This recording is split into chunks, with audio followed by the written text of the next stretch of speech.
What's up, guys? It's Tony here, and welcome back to Man Cave Studios. Ladies and gentlemen, today is a bad day because I have to appear on camera for a podcast. No. Today, we are talking about something that is very controversial, and this is because I made a video a few days ago, or about a week ago, whatever, maybe a little over a week ago. It was called Hockey Challenges, and in that video, I said that I would be doing if I lost the challenge video, which I did, I would be taking bad advice videos that I made previously and then following the instructions in them. And so one of the things that was listed in the video that I ultimately picked was doing a political podcast. So today, unfortunately, we have to talk about something that I strive to not talk about on this channel too much, something that's pretty divisive, and that is politics. Oh yeah, and I'm wearing the suit because that's also part of the bad advice video. It says to be more sophisticated, which was the bad advice video that I picked. It's called Being Sophisticated, episode 29. It was wearing a suit. It was reading books, things like that. It was a whole bunch of stuff. So, one of the things, like I said, was talking about politics. Now, like I said, I don't really like talking about politics online because, everything you say is controversial. There is a lot that I have to do with politics. I made the one video, in January 2021, I think, right, as the administrations were changing. But I think that's the last time you heard my political opinion on anything. But I'm very involved with politics, both at my school and in my work and at home even. I'm running for a seat on my local, I won't tell you the position, but I'm running for local office. So yeah, I'm pretty involved in politics. And I'm a political science minor at the university. But we're not going to talk about anything controversial. Or I'm going to try not to talk about anything controversial. I am less than jubilant about talking about this subject. And those of you that watched the video the other day know why I use that word. So we're going to talk today about something that I've said in other videos in the past, kind of as a joke, and that's the direction that the country is heading in, whether it's more of a meritocracy or an oligarchy. And I might be doing, I might pull out my phone wherever my phone is and do a little bit of research if there's like a statistic or something that I want to look up. But anyways, let's get into it. So let me get the actual definitions up. But a meritocracy, if you haven't heard of it before, is like when people get to high positions based on what they're capable of. This is the official definition. Government or the holding of power by people selected on the basis of their ability. Okay. And now, an oligarchy, which is the other thing that I've said multiple times on this channel, is a small group of people having control of a country, organization, or institution. We're talking about a country today. So, the question that I've posed in previous videos is, and in that bad advice video that I copied, is, are we heading for more of an oligarchy or a meritocracy in the United States? And this seems like a very boring subject, of course, but I'm forced to make this video by fate or my own stupid things that I've said. So an oligarchy, like I said, that's a small group of people. However, meritocracy is people having power on the basis of their ability. And the thing that I haven't said in previous videos, because every time I've talked about it, it's just been kind of a joke, is that we could be heading for both at the same time. And that's the way that I think the country is heading. I think that you can't get anywhere necessarily without a college degree, and at that, a college degree from at least a moderately accredited university.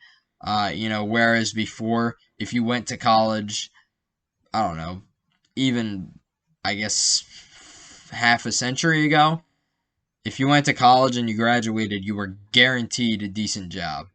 People now, because of the way that wages are working and how much demand there is for certain jobs, there are a lot less openings for, people that go through college and then graduate. And so, whereas before you would have gotten pretty much guaranteed a cushy office job after graduating college, that's not really the case anymore. The standards have been rising. And so what a lot of college professors talk about now is how when you get a bachelor's degree, depending on your field, of course, that might not be enough. You might have to get a master's degree in a subject. And by that point, you're already wallowing in debt if you have student loans, which most people do. So, obviously, this becomes a huge problem for people. They settle for less because that's just, they have to pay off their student loan debt. They probably want to buy a house. They probably want to buy a car. There's probably just a lot of things that other expenses that they need to take care of. So what that leaves is fewer people to compete for top positions. And those people are usually more wealthy. Because, they have a little bit of leeway. The people that graduate from college without student loan debt are probably the freest people of all to pursue their dreams. And that's not a knock to people that do pay student loans.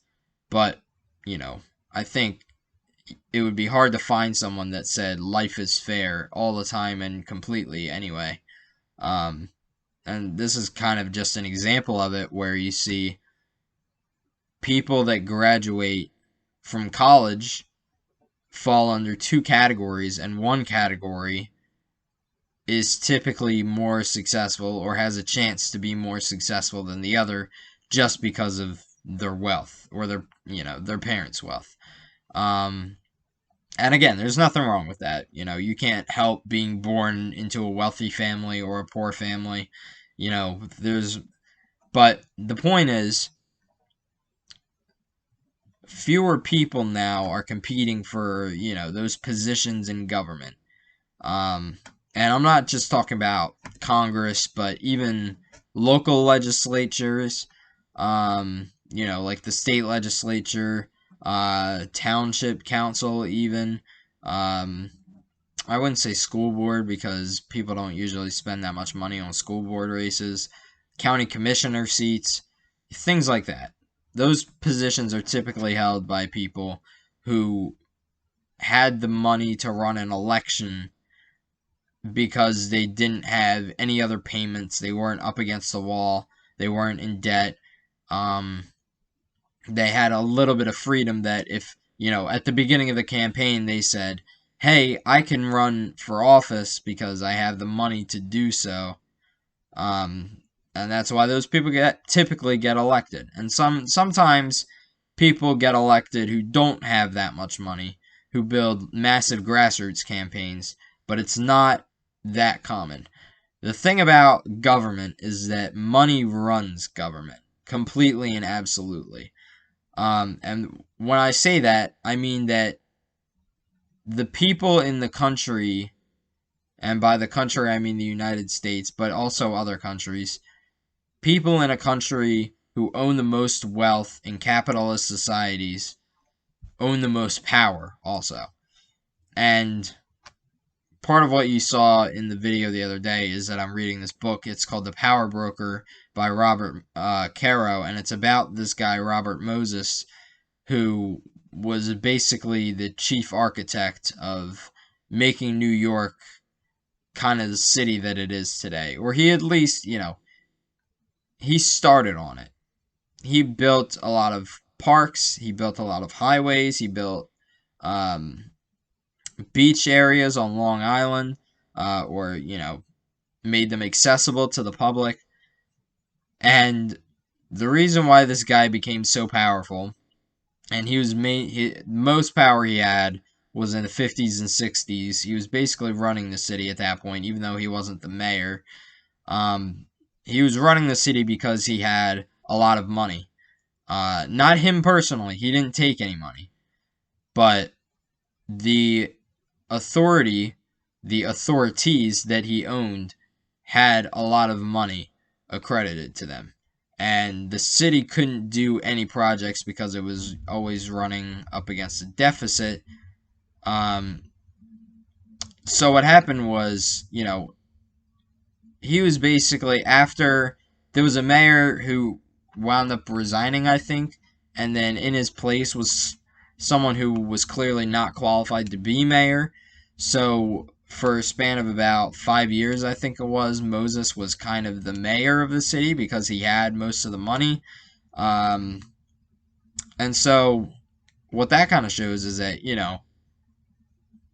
it doesn't matter what your title is. It doesn't matter what your position is, first of all. It's just about what money you have. And second of all, this is a guy who also grew up in a rich family with a rich background. So when he graduated from Yale, he didn't necessarily have to go out and settle for any job right away, anyway. Eventually he did because he was running out of money. And then he ultimately got back into government, and even then he didn't take a salary because he came from a wealthy family. And ultimately he took, he took money from other cities in exchange for kind of being an architect for the same sort of things that he was doing in New York City, where he held most of his power. But the thing is, sorry, there's someone like running a lawnmower up there. I have no idea why, so it's bugging me. But the point is, money is kind of the driving force behind politics.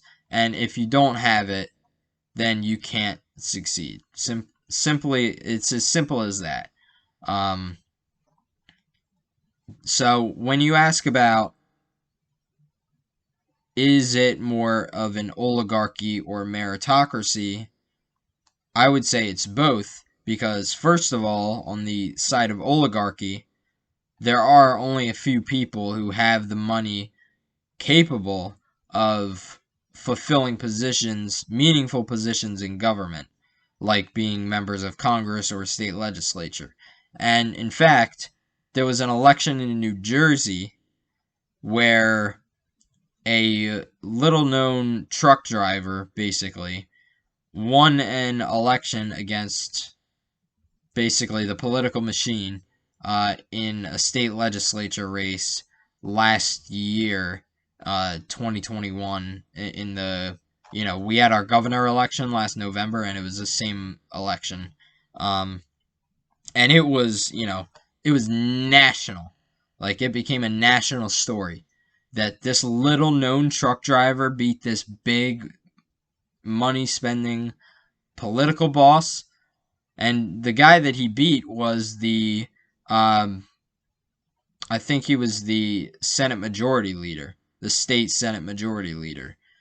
And so it was just crazy that, and he was a Republican. The guy that won was a Republican, if you want context, and beat this major, basically Democratic boss who was second in power in the state of New Jersey behind the governor, and who had held his seat for, I think, like 20, 30 years, and just kept on winning. And, state legislature elections, they're once every 2 years, and so he had to have won at least 10 elections. And then this one, he loses to a truck driver who spent $400 on his primary campaign, because no one was running in this area of South Jersey who was a Republican, because this guy had held the position for so long.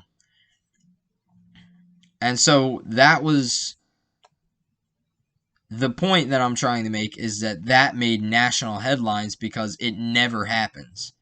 you never have rich people losing to poor people in elections. And that is a problem.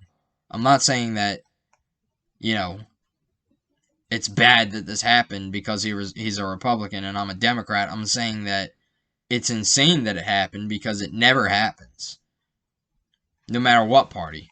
I mean, there are, of course, rich Republicans, too, and sometimes they could lose to poorer Democrats. Like in the last presidential election, Trump, who's this rich guy, lost to Biden, who's typically not thought of as being this, big, rich, whatever you want to think of him. He's definitely not a rich person. Um, you know, if you read his book about his son, Beau Biden, you know that he was struggling at certain times. And still he somehow won the last election. But of course, there was money coming in from other places. But it typically doesn't happen. Typically, the richer person usually wins elections. And the only way that kind of reverses, the only way that there's a chance that anybody else wins is if the district that they're representing primarily believes in the ideas of the other party. So the guy that I was mentioning in South Jersey who lost to the truck driver, he was in a Republican district. And this guy is a very, centrist Democrat, the guy that lost. He's a fiscal conservative, he says. He basically, if you study New Jersey politics, it's basically, for years, it was him against the governor, who's a little bit more progressive. His name is Governor Murphy. And it was basically, usually when you think of politics, you think of Democrats going head-to-head with Republicans. This was Democrats going head-to-head with Democrats. And so this Republican beat him. I forget where I was going with this point. But anyway, so that's just kind of one argument. The other one, the on the side of meritocracy, I would say, is that the merit is how much money you have. So let me read that definition again, that specific definition. Government or the holding of power by people selected on the basis of their ability. Their ability anymore is confined to how much money they make, how much money they own, things like that. Because the merit for how much power you hold is in how much money you have. And where I was going before with my point about money and what it means in the United States is that I've talked a lot about people who hold positions in elected office, but a lot of the power anymore is held by the people who have the most money, not necessarily politicians. The people that hold the most power in the country are the businesses, the big businesses like Amazon and Walmart. Because they have lobbying groups and they get their way because what they do or what they could do is if they're forced to pay more money to, you name it, the government in taxes, their employees, they can lobby, first of all, they can lobby the people in Washington and, spend money basically creating PACs, political action committees, or super PACs, for these political candidates, and any political candidate that goes against their wishes doesn't get the money that they're offering. And that's how these giant companies, even, pharmaceutical companies also, that's probably the best example. Why are drug prices so high in the U.S.? Because the drug lobby is huge in Washington. And so what I would say is that the merit is that you have a lot of money. So I don't know where else to go from there, how else to explain it better. But let's just say that you don't accept if you have any chance of getting into elected office, you have to get money from somewhere. Either you're already rich, or the Democratic Party is going to ask you, for example, if you're running as a Democrat, to go out and get donations from people. And one of the other things that I've joked about in previous videos that's actually true is that, and it was in I think it was also in another bad advice video, where it was like a pickup line or something, I don't remember, and I said something along the lines of, the United States is being run by Silicon Valley and Wall Street. And that's because a lot of the rich people live there. And to win elections, you need donations from those rich people. And they can help fund your political action committee. Or your super political action committee. Depending on what you have. Although super PACs kind of run independent of campaigns. But, you kind of get the point there. So unless you're already rich, there is no chance of winning a massive election unless you have the backing of large donors, because you're not going to be able to get your word out anyway. Like if you run a campaign for Congress on $400, like the other guy, like the guy that ran for state legislature in South Jersey. He didn't run for Congress. He ran for the state legislature. And eventually he got funding from people, just not for the primary. If you don't have that money, you can't get your word out. You can't run ads on television. You can't put up signs. There's nothing that you can do, really, to win elections. And so I'm not going to drag this out any farther, because then we're going to get into steep political territory. And so yeah, let's just end it there. So anyways, thank you guys very much for watching. I won't talk about this again in the future, because this is a very boring subject, I understand. But yeah, thank you guys very much for watching, and peace out, broskies.